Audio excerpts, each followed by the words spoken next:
So what the heck is a striker fired, a single action, and a double action?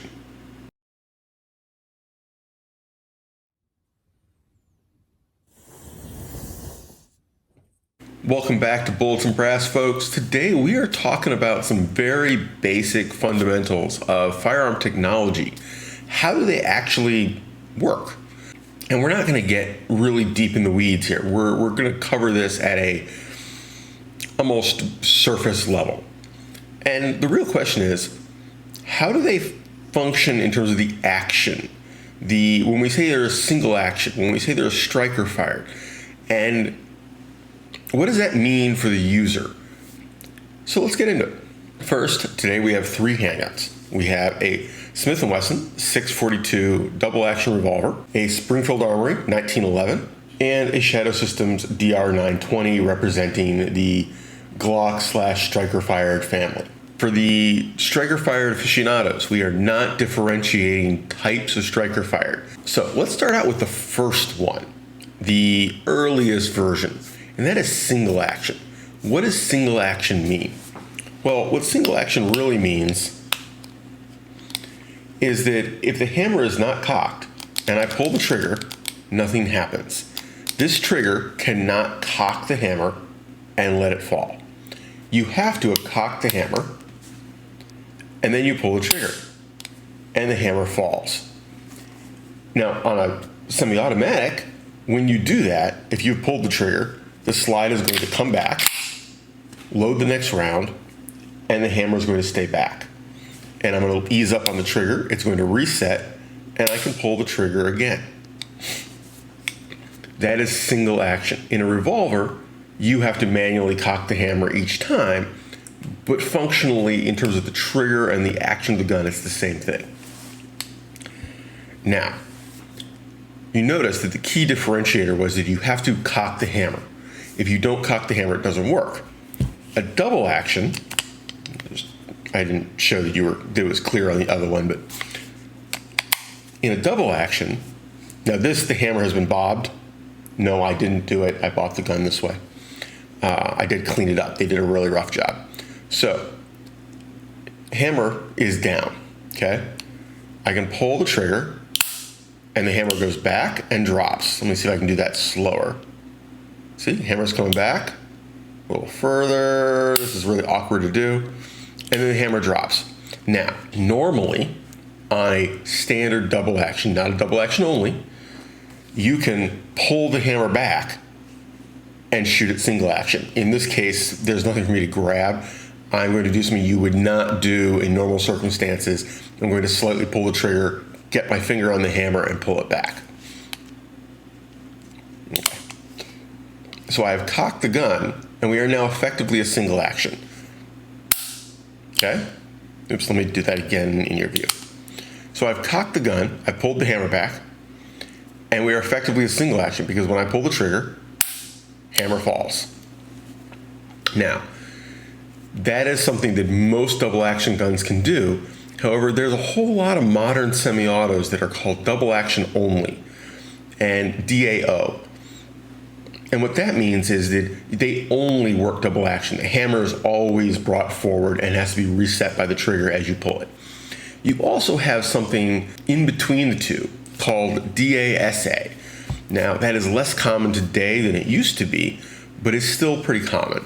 And what that means is that you effectively have this, but on your first trigger pull, if you pull the trigger back, it will cock the hammer, fire it, and then the slide coming back will recock it for you. So your first shot is double action. Shots after that are single action. Now, the way that usually works is there's some sort of system to decock the hammer, because obviously, if your hammer's forward and you rack the slide to load it, the hammer will be back. So there would be a system to decock it, and then you would be able to pull the trigger with a long, heavy trigger pull to fire it. And then after that, you have a single action. Now, why would you want this?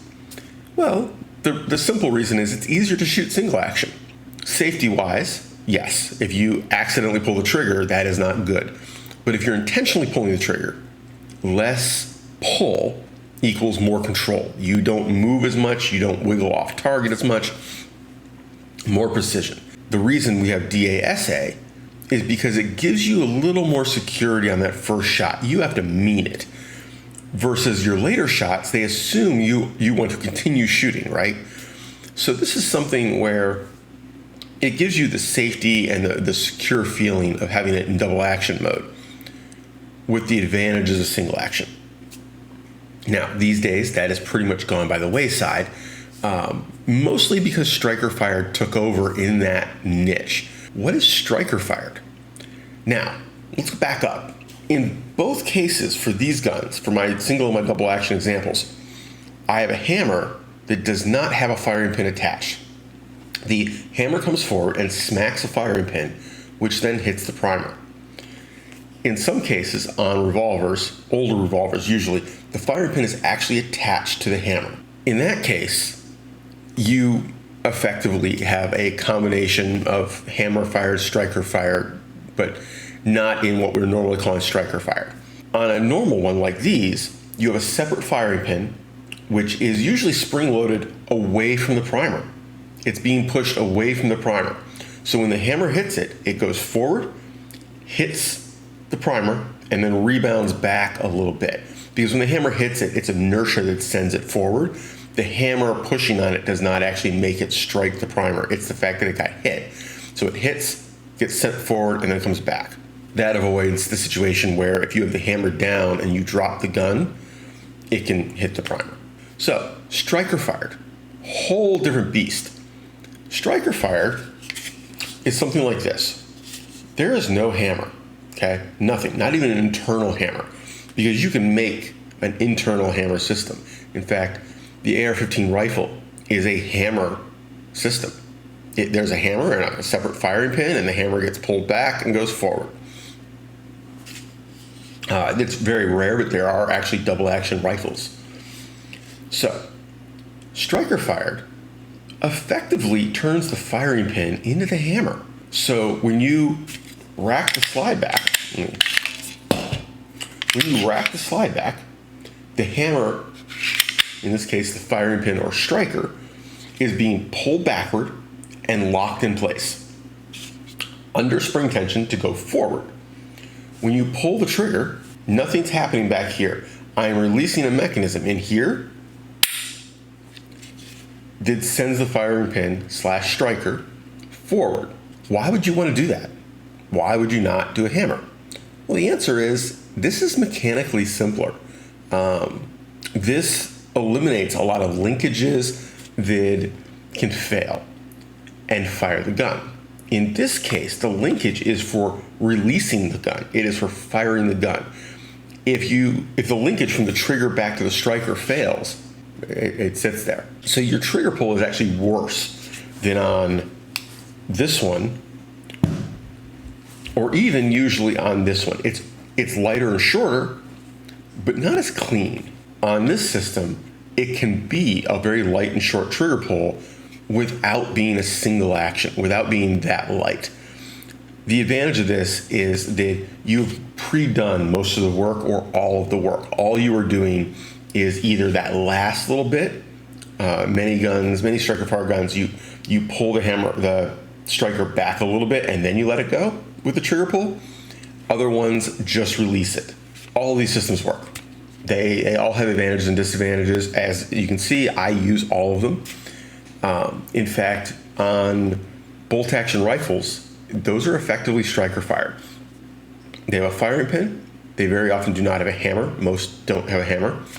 In fact, I can't think of a single bolt action rifle that has a hammer, but I'm sure it's out there somewhere. Somebody's made it. When you work that bolt, you are cocking that striker back.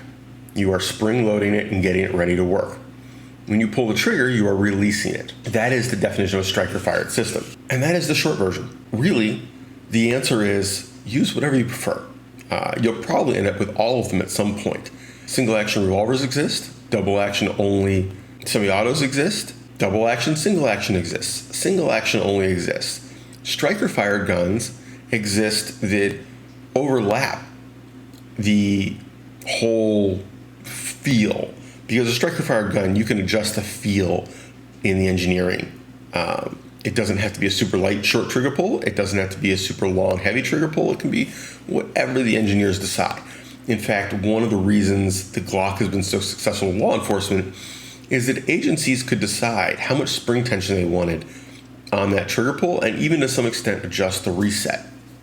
So, for example, there's the famous New York trigger that is stupid heavy. They effectively recreated the double action pull of this for their Glocks. So take care, have fun, stay safe, and keep shooting.